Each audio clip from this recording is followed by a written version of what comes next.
Let me start by saying the experience of people south of the Fraser of this issue is it's like a slow motion terror attack. People are afraid to leave their homes.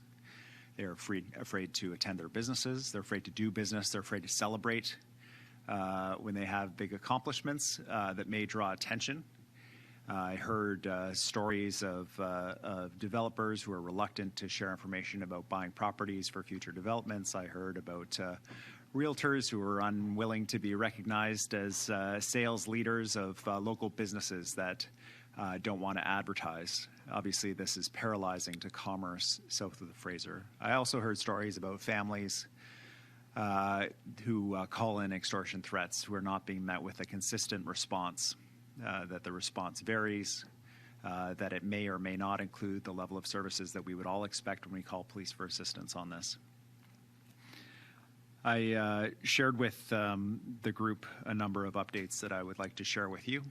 Obviously, we're back from Ottawa, where this was top of the agenda for the province in our conversations with the Prime Minister and the Public Safety Minister. This is a huge issue for us here in British Columbia, but not just in British Columbia, also in Manitoba, Alberta, and Ontario. Currently, I understand the mayors are in Ottawa reinforcing our message in the capital.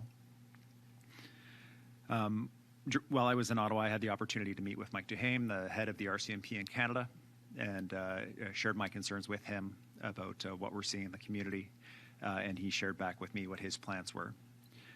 In particular, that he was having a meeting this week with the Surrey Police Service and with the head of the task force to ensure that there's unified communication and a consistent, not just messaging, but response to the community from both local police and the task force. I have been very concerned about inconsistent communications between the task force and the Surrey Police Service to the community. These inconsistent communications result in the community feeling that everybody's not on the same page, that they're not all working together, that they're not coordinated on the number one issue in their lives. That is not acceptable. So I fully support the Commissioner's work to get everybody on the same page in British Columbia. It is absolutely vital.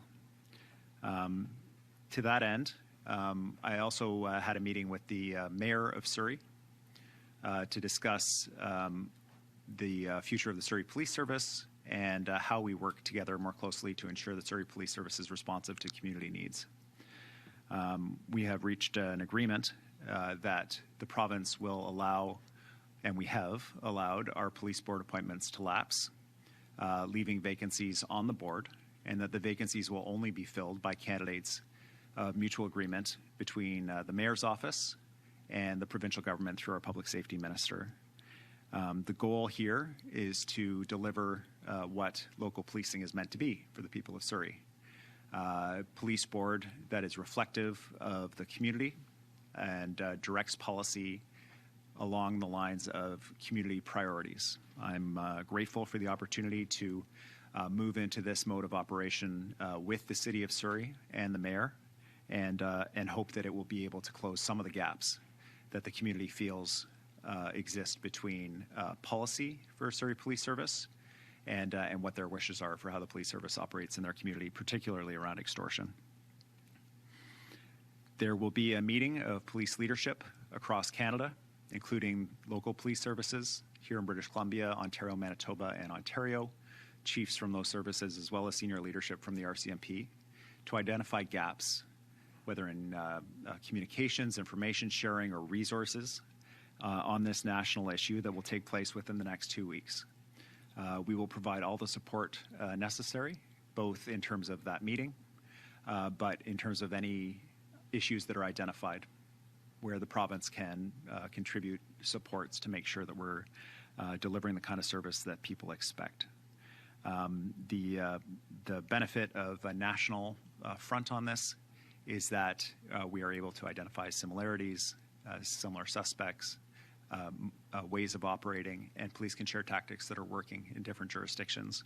Making sure those lines of communication are open is critically important.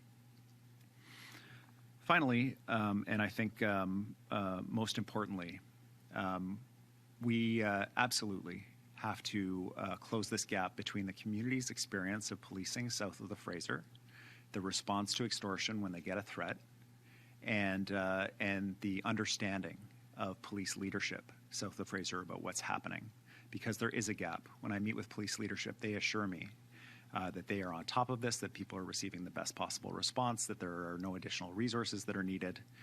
But when I meet with community leadership, they say that that is not their experience, that people call on extortion threats and they don't get a response. They call in multiple times, people don't attend. That when there is a response, it's inconsistent between people in the community, the level of service and support and safety planning that they get. Now, it's impossible for me to be able to be on the ground to verify those things, but it is not impossible for community leadership to be able to work with police to close that gap. And so, as a result, we will be appointing a community advisory group to work with the task force. We'll announce a chair tomorrow of this advisory group, and we will be selecting community members who will work with police to ensure that they understand the frontline experience of people related to the extortion threat south of the Fraser, and are able to close gaps within their own services. I know as a leader, it can be hard to know what's happening on the front lines when you get reports up that say everything's great. So this community group is going to help close that gap so that the frontline people's experience south of the Fraser and in Surrey is directly delivered to the leadership of the task force so that they can take the actions necessary to ensure that everybody feels protected and safe in the community. In closing, I would like to encourage my federal counterparts in the Senate and in the federal Parliament to expedite the votes for approval of bills C-12 and C-14. These are a package of legal amendments to the Criminal Code and the Immigration Refugee Protection Act that close loopholes, that will directly result in improved outcomes in terms of arrests related to extortion south of the Fraser and across the country. We cannot wait any longer. These are essential tools that police need now. They reflect the understanding of Canadians of what should happen when someone is arrested for these serious crimes that cut at the very heart of community. And the delay, while I understand as an elected representative, is about making the laws as good as possible, and I don't fault anyone for doing that important job, whether in the Senate or in the Parliament. The delay can't be tolerated anymore. There is always the opportunity to go back and make these better later on, but for now we need them passed, and we need those tools available for police right away. So with that, I'd like to invite questions from the media. Thank you for joining us this afternoon, and thank you to the community leaders for joining us as well. We really appreciate you being here today. Thank you, Premier, and thank you everyone for joining us here today at the Vancouver Cabinet Office. We're going to take questions from the media now. For media on the line, please remember to press *1 to enter the queue and to unmute yourself when called upon. And all reporters will have one question and one follow-up. We're going to start with Jordan Armstrong from Global News. Thank you, Mr. Premier, for your time and for doing this. In regards to your statement about the Surrey Police Board, what does that mean for the status of Police Chief Norm Lipinski? Is he still the chief? Yes, Mr. Lipinski is still the chief. This is not about Mr. Lipinski's job. This is about making sure that the police board reflects local interests and local priorities and has the full confidence of not just the provincial government, but also the local government. And a follow-up, you mentioned changing immigration and deportation laws. How are those, as they stand, problematic? Like, what are you seeing? Well, the biggest change, and I think the one that that really caused a lot of people, myself included, to wonder about the nature of these loopholes and how corrosive they are to public confidence in our immigration system, was the example of two people being arrested here as temporary residents, then claiming refugee status after they were arrested, and instead of being deported, then being allowed to stay on in the country and have a full refugee hearing. Now, I am grateful to Immigration Refugee Protection administrators and others who appear to be expediting this as quickly as possible to be able to address it, but the idea is ludicrous. That somebody involved in functionally, from my perspective, a terror attack in our community that is ongoing is allowed to claim the benefits of refugee status in our country, out of concern being returned to the world's largest democracy, India. Like, this is absolutely ludicrous. And so Bill C-12 closes that loophole. The other piece that we've been frustrated by in terms of rules around the Immigration Refugee Protection Act is there are individuals who have been identified who have been as being involved in some way, who have been deported by CBSA, Canadian Border Services Agency, and Canadian Border Services Agency is not identifying these individuals to the community. And the reason why, and they're citing privacy laws as being a barrier to them being able to do that. The reason why this is problematic is if you have someone who is alleged to be involved in these criminal activities, you know who they are. When you release their picture and their name, the community is able to say, oh, I saw that person associating with someone else. They were closely associated with this address in our community. They were involved particularly with this business over here. This is an investigative lead for you to pursue. If this person was involved, these other individuals might also be involved. The public can't provide that kind of information if they don't know. And so I've been assured, raised this issue in Ottawa, I've been assured that work is underway to determine whether or not these names could be released under public safety exemptions. And I certainly hope that they can be, or that policy changes could be made to enable those names to be released so the community knows who's alleged to be involved and can provide additional tip information to police going forward. Next, we'll head to Ben Nesbitt from CTV News.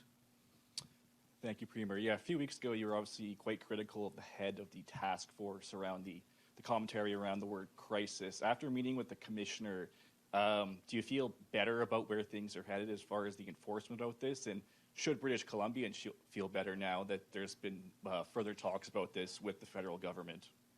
I think the only path forward to public confidence on this is regular updates to the community with reliable information that can be counted on as accurate about what's happening in the community, what progress is being made, arrests, reports, tips. This is a perspective that was shared around the table with leadership from the community. They don't feel that they have an accurate ultimate source of truth about what's happening in the community, and that is a big problem.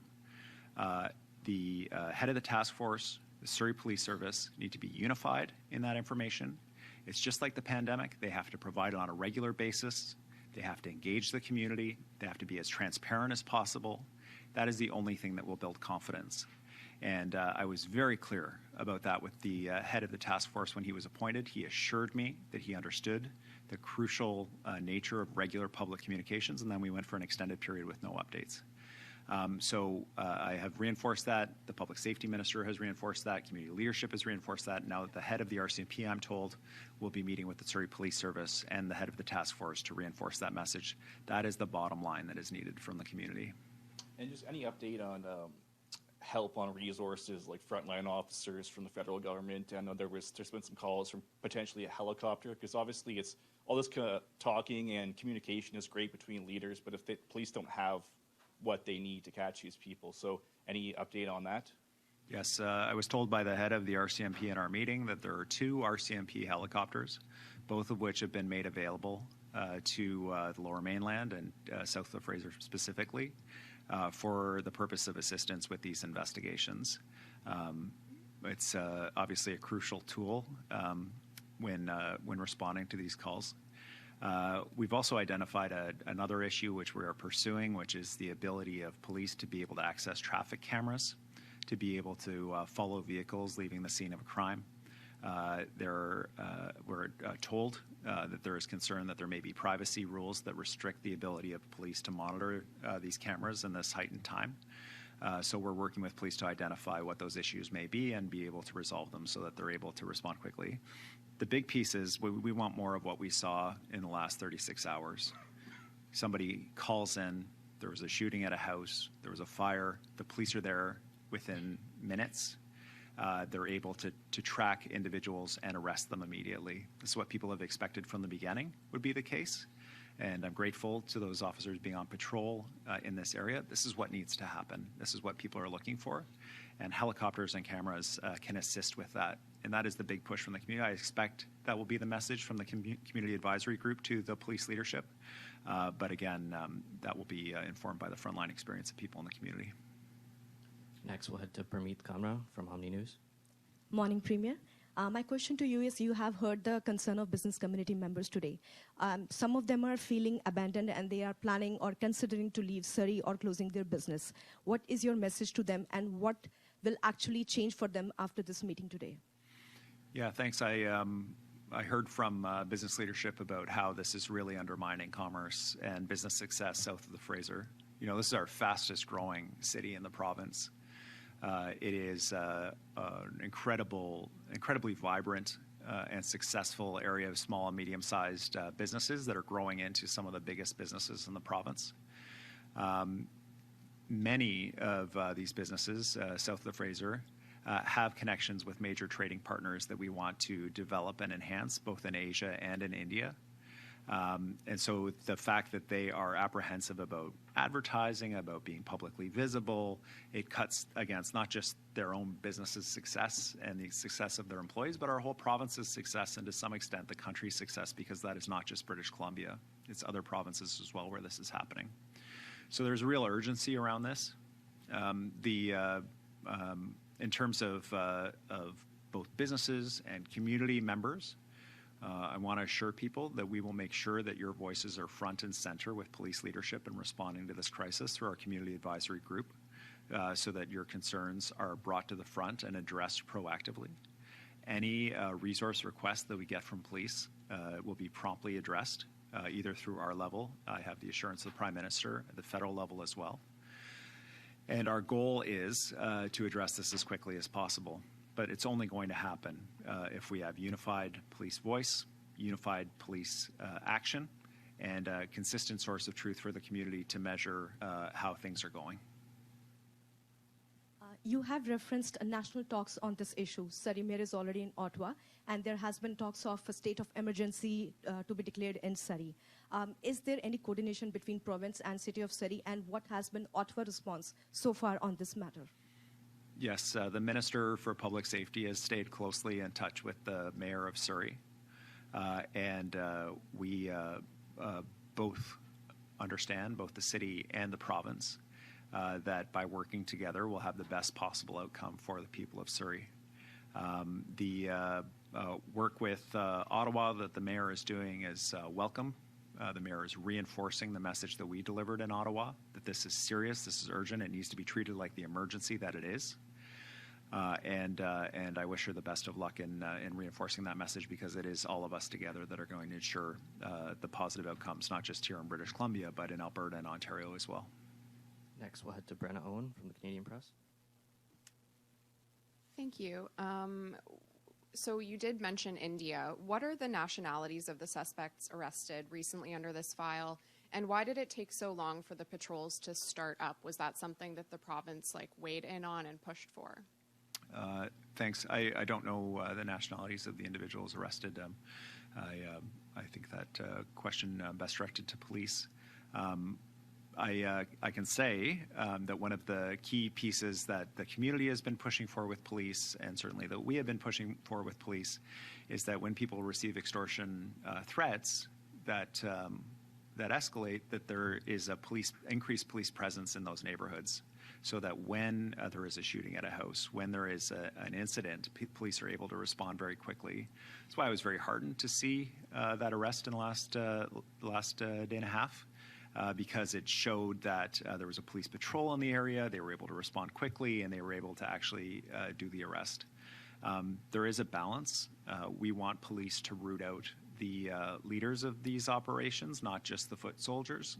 We understand that there is a group of individuals who may be vulnerable in various ways that are being induced to participate in this through promises of money or other promises that are being made to them. There are a number of individuals that could be recruited in that way, and so getting to the head of these operations is crucially important as well. But from the community perspective, having that frontline police patrol presence in the neighborhood, arresting people shortly after an incident, really helps with confidence, and I hope we see more of it. Do you have, and I appreciate this, I've also reached out to the CBSA, but do you have an update on the number of people who have applied for refugee status while under investigation for these extortion files? And has there been outreach by your government or by Ottawa to the government or governments involved with those? Yeah, I'm only aware of two, but I'm also aware that trends like this can spread pretty quickly once people are aware that that avenue is available to them. So that loophole needs to be closed right away. What I was told in the meetings in Ottawa, when we had a meeting, we also met with the head of the enforcement arm of the Canadian Border Services Act and the Immigration Act. And we were assured that this issue was front and center for them, that to the extent possible, because the administration is independent, to the extent possible, these hearings related to these individuals were being expedited because they understood the urgency. And also that they were working to close these loopholes. They didn't have any additional numbers for me of claims of refugee status at that time. Next, we'll head to Ginny Sims from Swift Radio. Thank you, Premier. And the community is worried. The worry is palpable. The business community is worried. Their families are worried. And all along, when you've had meetings with the police chief, and we've been having them as well, what we've heard loud and clear is that they have the resources they need and that you've been providing them if they've asked for anything extra. So I was taken aback this morning when the Surrey police chief on radio said very clearly he did not have the resources he needs. Has he asked you for any additional resources that have not been delivered? Thanks, Ginny. Anytime we've had a request from Surrey Police Service or RCMP around resources, we've worked quickly to respond to that. Happy to work with the chief if he's identified some additional needs. He may have reached out in the last 24 hours to Public Safety and Solicitor General's office, but no, I haven't personally heard from the chief, no. The follow-up question I have is, with the publishing of the names and publishing of the photos, I do want to thank the Solicitor General, because she played a big role in making sure that that would happen. And the community really asked for that. And today we heard from the chief that a lot of people have been calling in to give people additional information. So my follow-up question is, Premier, where do we go from here with the people losing confidence in the police's ability to protect them? Thanks, Ginny. Just to be totally clear, the publication of the names and photos of the individuals recently arrested was possible because they were arrested under the criminal code. The distinction is there are individuals who are being arrested and detained under the immigration laws in Canada, and that has led to differential treatment where one group can be identified and the other group, the federal government says that they're restricted in the ability to identify those individuals, although they're working on it. The where to from here is a really important question. A number of things have to happen to ensure that the public can have confidence about what's happening. We need to see more arrests like we have in the last 36 hours. Quick police response to an incident on the ground, arresting the individuals involved, and getting them access to what they need to be able to achieve those things, whether it's helicopters or cameras or additional patrols. The second piece is a unified one source of truth for what's happening on the ground so that the community can have confidence in the information they're receiving and understand whether things are getting better or getting worse or what's happening. And the third piece is the police have to understand what the issues and concerns in the community are. To date, the gap between the police understanding of what's happening on the ground and what I'm hearing from community members about what's happening on the ground has been significant and persistent.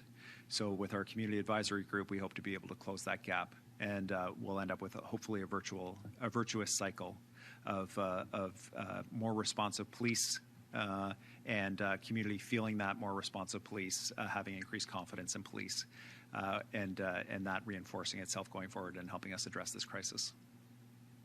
Next, we'll head to Francis Bula from the Globe and Mail. Hi.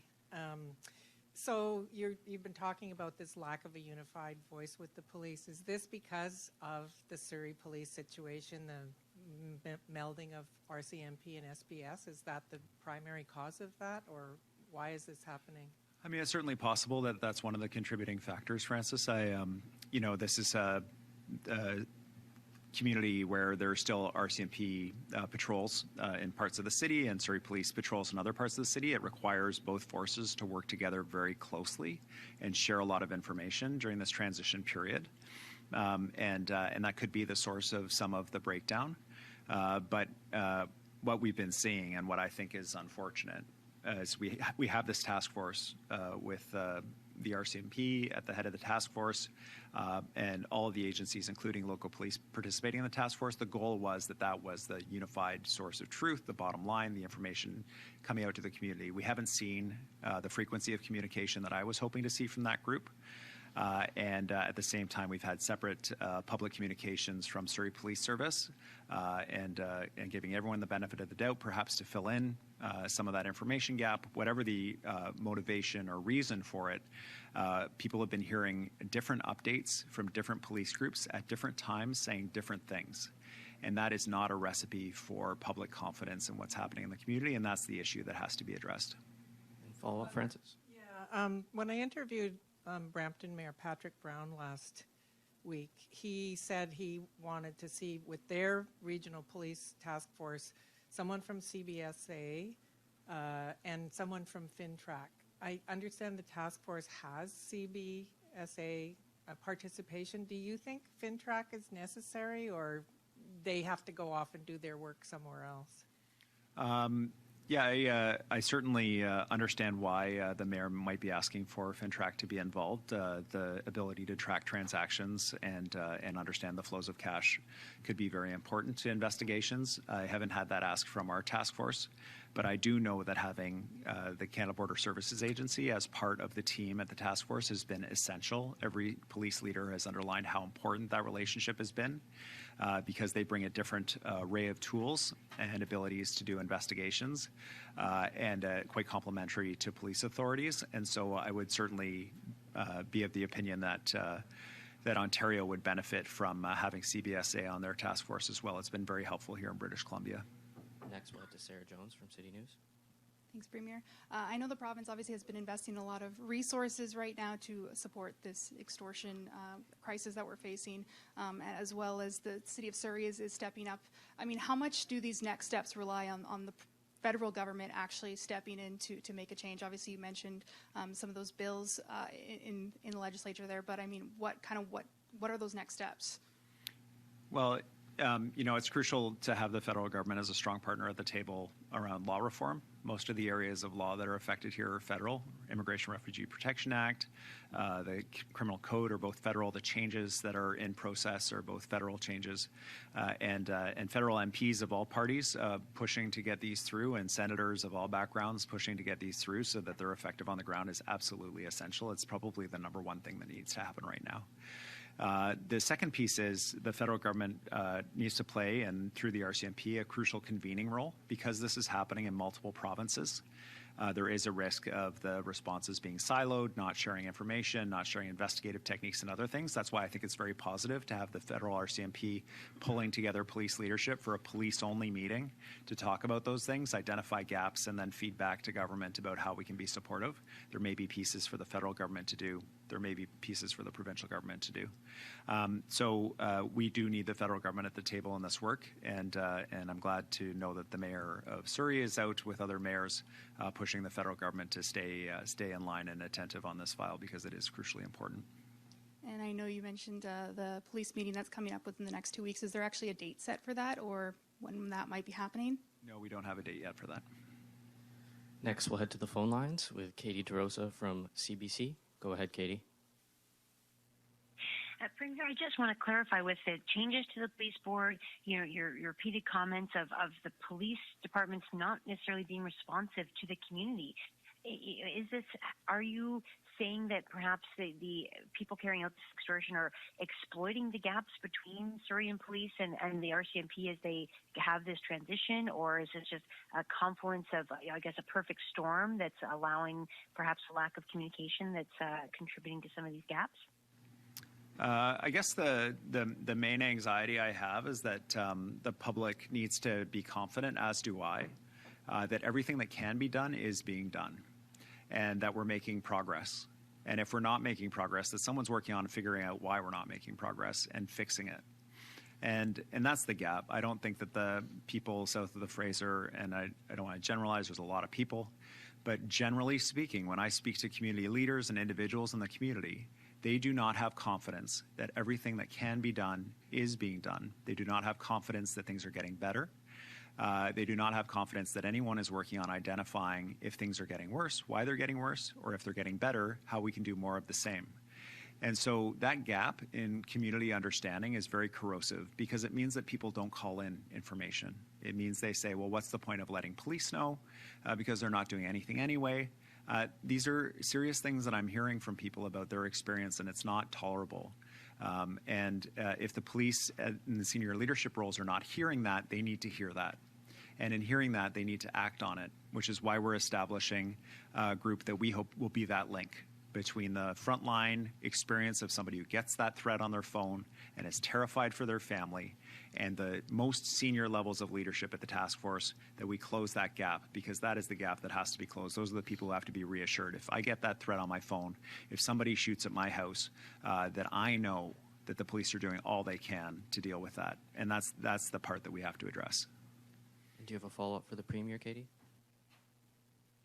Yes, please. Last week, Minister Bailey talked about that she's going to be the least popular person in British Columbia, alluding to budget cuts that will come as a result of trying to bring down the $12 billion deficit. Will you also be the most unpopular person in BC? What should we expect with the budget? Thanks for the question, Katie. This is a really challenging time for governments around the world, and certainly in British Columbia, we're no exception. The cost of delivering services and infrastructure continues to escalate, just like family budgets. You see increases in costs about groceries, or maybe you're thinking about doing a small renovation or whatever it was. You can see the impact of these costs. Government is affected by that too. We need to ensure as well, right now, that we're responsive to the threat from the president, the very real threat that is being made to our free trade agreement with the United States, and what impacts that could have on our province. We need to be in a stable fiscal situation. We need to act as if this is the new normal. Lower resource prices with a slowing global economy, increase costs to deliver services and critical infrastructure, and ensure that the province's finances are able to respond to that. It requires restructuring some of the work that we're doing. It requires focusing on the core services that British Columbians expect us to focus on: education, healthcare, transportation, growing the economy. We're going to continue to do all of that work. Our commitment to British Columbians is to keep them protected in terms of the core services that they need, and to be responsive to the fiscal realities that we face as a government, and governments across Canada are facing right now. So it's a challenging budget, no question about it. But there's nowhere else I'd rather be than British Columbia to face these challenges. We have announced $3 billion in final investment decision on new mines in our province in the last 30 days. I'm sitting around the Council of Federation table with provinces and territories across the country that are like, well, we have great critical metals and mining opportunities in our provinces, and we hope to be able to develop them. Well, we're doing it right now in British Columbia. We're creating jobs, opportunity, and prosperity. We have about $20 billion in the near term of final investment decisions by the end of this year. That grows to about $50 billion with some major energy projects. These will help us pay for public services and help us deliver jobs and prosperity. So while it's a challenging budget, we're very well positioned here in British Columbia to weather this storm, but we have to make sure that the public finances and our budget recognize the realities of where we're at and create that flexibility for us to be able to respond. It's a hard job. I think British Columbians expect us to do it, though, and I think failing to act would result in very negative consequences for our government. And that's why we're making sure that we have sustainable finances, but we're also moving fast to seize those opportunities. Of course, I'm sitting with the mining minister right now, who's Jagrup Brar, who's driving a lot of that activity for us in the province. We have time for one more question, and we're going to go to Mark Page from the Black Press. Go ahead, Mark. Just to be clear, will there be cuts to services in the next budget? Absolutely, we'll be reducing spending in the next budget, but the reductions will be focused on administrative costs, bureaucracy, while we're preserving frontline services for British Columbians. So British Columbians will actually see increased investment in services like education and healthcare. So, we're trying hard to find that balance. We have to ensure that we're driving down that deficit. That's a commitment we made to British Columbians year over year, that we're minding the debt to GDP ratio, that we remain among the best jurisdictions in Canada in that regard, that we're keeping in mind the affordability challenges British Columbians are facing and how they rely on services, but that we have to show progress on reflecting the realities of where we are while growing our economy. And Mark, do you have a follow-up? Yeah, on a separate topic, a hearing was scheduled today for next week to decide whether or not the province and Montrose properties will be forced to turn over all correspondence between each other from the years leading up to the Cowichan Tribes decision. Now, a judge in 2017 was clear that the province was allowed to keep Montrose and the other property owners in the area informed of what was happening in the case in an informal way. Now, can you tell me, what did the province tell Montrose in the years up to the decision? And did the province keep Montrose informed of the case? And if not, why not? Yeah, I can speak generally about this, Mark. I can't speak specifically to any correspondence or what relationships government may have had with Montrose because I just don't know. We'll do a review of correspondence, and if required, we'll disclose everything that the court needs. But generally speaking, we made a presentation to the court saying it was vitally important that private property owners be a part of this hearing because their interests could be affected. The court looked at our submissions on this and said that would not be something the court was going to order, although, as you know, the province could voluntarily do so. If the province took on the responsibility of providing notification, if we failed to notify somebody, or if we provided them inaccurate information or understated the threat that they faced, or told them that the court said that their interests wouldn't be affected, but ultimately the court came down in their decision and directly affected those property interests, the province itself would be sued. Taxpayers would be on the hook for failing to provide adequate notification to private property owners. We were not willing to take on that responsibility, especially in the face of the assurances from the court that they would not make any finding that affected private property owners. Of course, now we well know that that's not what happened. So it was a challenging moment for the province. It was a position that we had that these property owners should have been notified. The court decided that they should not be notified, and the province was unwilling to take on the liability and responsibility of providing notification and potentially missing people or having them misunderstand what the notice was when it's not done under the court direction. In addition, we had assurances from the court that their interests would not be affected. So when we put all those factors together, we made the decision we did. Had we provided notice, those property owners would not have the right of appeal that they have right now to challenge this decision, to say that they weren't provided notice, and to say that the judge was wrong in the final decision. Now they have that right because we didn't provide them with the notice. It's a challenging set of decisions for a province to make, and we'll work with Montrose and with the court and the court's direction in relation to Montrose's application to reopen the case, which we will support. And that concludes today's event. Thank you, everyone, for joining us today.